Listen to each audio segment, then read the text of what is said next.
Pada tanggal 16 Mei 1967, militer Mesir menuju ke Semenanjung Sinai. Beberapa hari kemudian, mereka menguasai Semenanjung Sinai dan jalur Gaza, serta mengusir pasukan UNEF PBB. Melihat kondisi ini, Israel pun tidak tinggal diam. Akhirnya, pada tanggal 5 Juni 1967, militer Israel melakukan serangan kejutan terhadap Mesir di Semenanjung Sinai.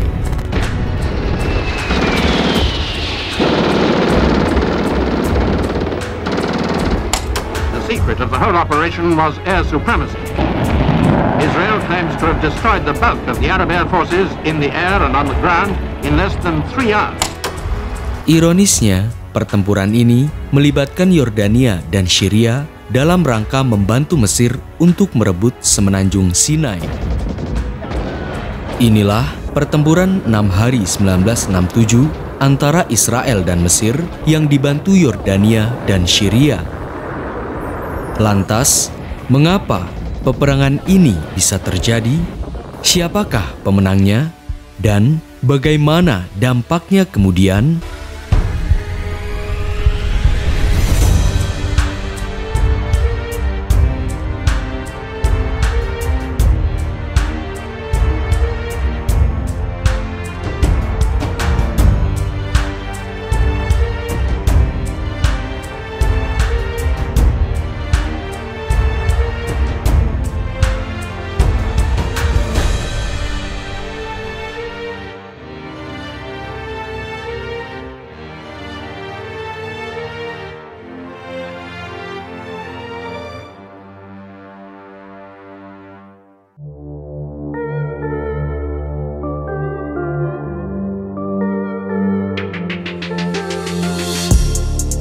Setelah pertempuran krisis Suez berakhir, pada bulan Desember 1956, Israel, Inggris, dan Prancis menyetujui gencatan senjata dengan Mesir.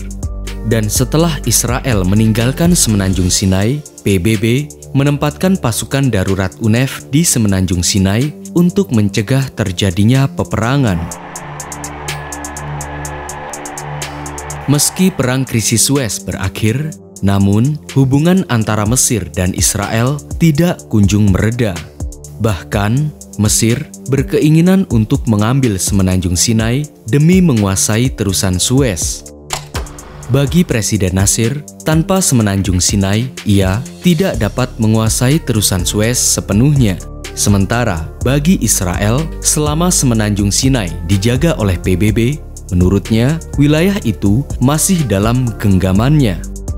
Di lain sisi, Israel harus menyelesaikan berbagai pertempuran dengan negara-negara tetangganya yang mendukung pemberontakan Organisasi Pembebasan Palestina atau PLO terhadap Israel. Pada bulan November 1966 misalnya, Angkatan Pertahanan Israel atau IDF melakukan serangan balasan terhadap PLO dengan menyerbu desa Asamu di daerah tepi barat Yordania. Melihat kejadian ini, Syria pun membantu Yordania dan mengerahkan pasukannya untuk menyerang pasukan Israel di Yordania, Ganau Galilea, dan Golan. Israel pun tidak tinggal diam, sehingga pada bulan April 1967 Israel menyerang Syria dengan serangan darat dan udara. Alhasil, pertempuran kecil ini dimenangkan oleh Israel.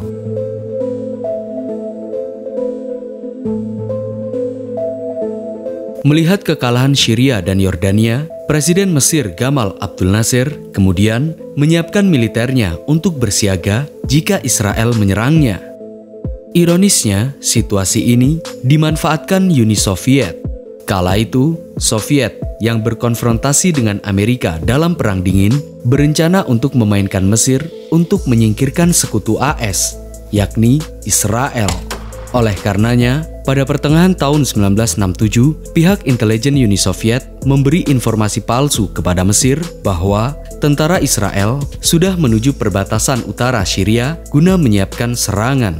Akhirnya, pada tanggal 16 Mei 1967, Presiden Mesir Gamal Abdul Nasir mengerahkan 100.000 serdadu militernya dan 900 unit tank menuju ke Semenanjung Sinai. Alhasil, pada tanggal 19 Mei 1967, militer Mesir mengusir pasukan darurat PBB yang berada di Semenanjung Sinai dan jalur Gaza. Bagi Israel, tindakan Mesir ini merupakan sinyal bahwa Mesir menyatakan perang dengan Israel. Peperangan yang di kemudian hari dikenal sebagai Perang 6 Hari antara Mesir dan Israel.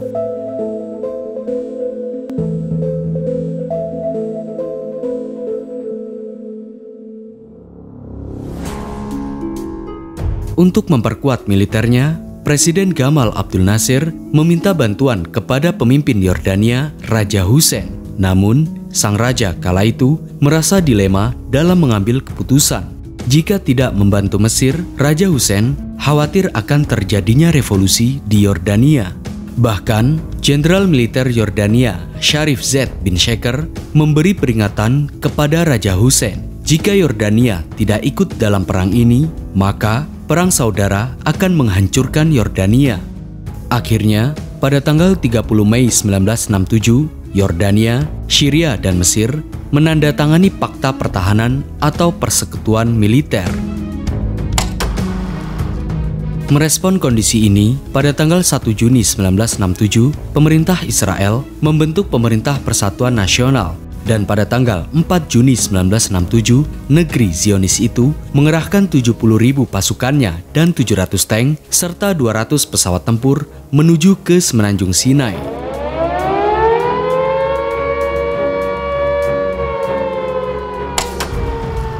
Pertempuran yang terjadi antara Israel melawan Mesir, Yordania, dan Syria ini terjadi di masing-masing perbatasan tiap negara, yakni perbatasan Mesir dan Israel, perbatasan Israel dan Yordania, serta perbatasan Syria dan Israel.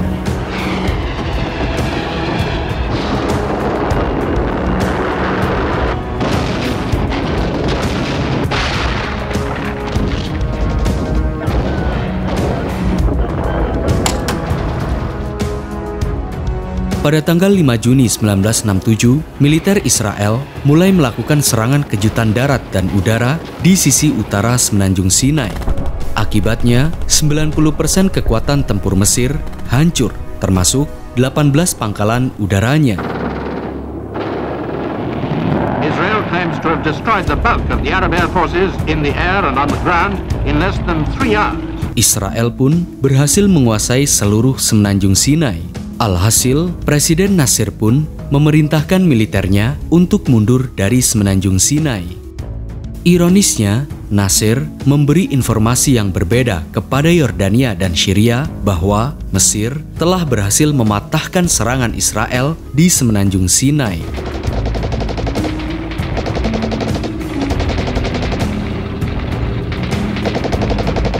Mendengar laporan tentang kemenangan Mesir atas pasukan Israel, militer Syria semakin yakin untuk memasuki arena pertempuran.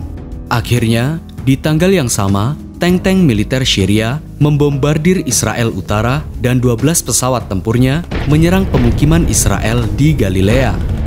Namun, tanpa disadarinya, Syria telah memasuki perangkap Israel. Alhasil, Israel melakukan serangan udara dan berhasil menghancurkan 2 pesawat serta tank-tank milik Syria. Di lain tempat, untuk melawan pasukan Yordania di tepi barat, Israel menerjunkan 40.000 pasukan dan 200 tank. Kala itu, militer Israel berencana hanya bertahan dari pasukan Yordania. Namun, pasukan Yordania kala itu melakukan aksi teror di wilayah Yerusalem. Bahkan, mereka menduduki rumah pemerintahan milik PBB, melakukan tembakan ke arah Tel Aviv, dan merusak bandara. Memasuki hari kedua, atau pada tanggal 6 Juni 1967, pasukan Israel pun berpencar untuk menyerang balik Yordania dengan menyerang pos militer Yordania di Yerusalem Timur.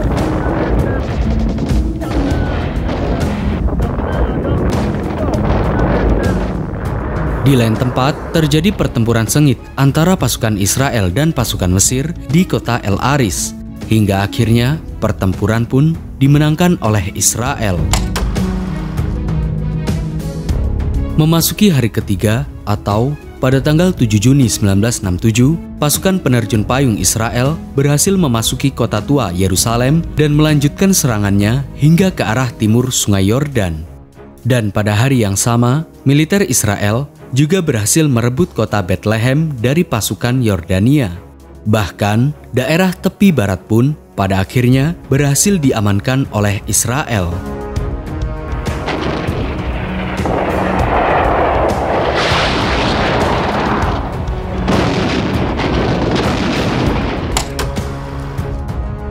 Memasuki hari keempat atau pada tanggal 8 Juni 1967, sebanyak 75.000 pasukan Syria bertempur melawan ribuan pasukan Israel di dataran tinggi Golan.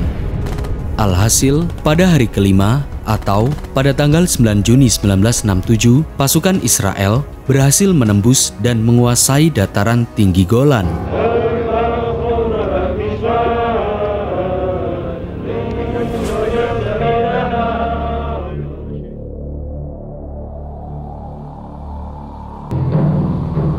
War in the Middle East. Israeli forces drive spearheads across the Sinai Peninsula, west to the Suez Canal, south to the entrance of the Gulf of Aqaba, breaking the blockade, capturing the west bank of the Jordan River, and occupying the old city of Jerusalem. Setelah Israel berhasil melakukan serangan balik kepada Syria, Yordania, dan Mesir, pada tanggal 10 Juni 1967, PBB memfasilitasi gencatan senjata. Keesokan harinya, atau pada tanggal 11 Juni 1967, Israel menandatangani perjanjian gencatan senjata dengan Mesir, Yordania, dan Syria. Alhasil, serangan gabungan koalisi Arab ini berhasil dikalahkan oleh Israel untuk yang kedua kalinya. The vote is finally taken and the resolution adopted unanimously.